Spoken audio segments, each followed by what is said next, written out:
Well, earlier we spoke to an analyst who says divided loyalties between the competing demands of the African Union and the International Criminal Court drove South Africa to initiate the process of pulling out from the ICC. This decision by the South African executive is ill-advised, and even worse, that it is regressive of any state that wishes to fight against impunity for international crimes.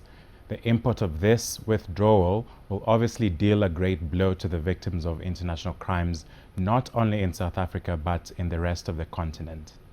There are three ways in which cases appear before the International Criminal Court.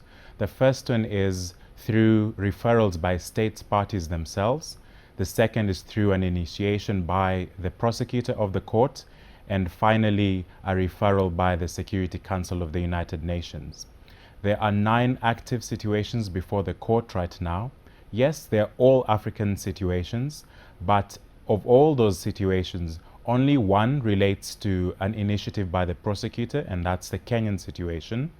The Security Council initiated 2 situations, that's Darfur and Libya. The remainder 6 are instituted by states parties themselves. So Uganda, the DRC, the Central African Republic has 2 situations, Mali and Cote d'Ivoire. All those are states themselves that have asked the International Criminal Court to intervene. So it's not entirely correct that Africa is being targeted by the International Criminal Court, but rather we feel that it is African perpetrators of international crimes that are being targeted for the benefit of African victims of international crimes.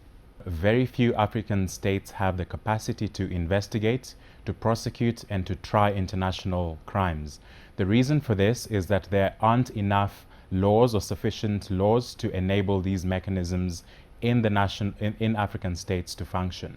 South Africa is not excluded from this. In fact, the legislation that allows South African criminal justice system to investigate, prosecute, and adjudicate is currently under threat as a result of this withdrawal process of being repealed, as was stated this morning by the Justice Minister Masuta. So the bottom line of this is that if withdrawal happens, then we are creating an impunity gap in the continent. We are allowing African victims not to have recourse to justice, and this is really a travesty, particularly coming from South Africa, a country that has a long-standing relationship with democratic ideals and the fight for human rights for all people.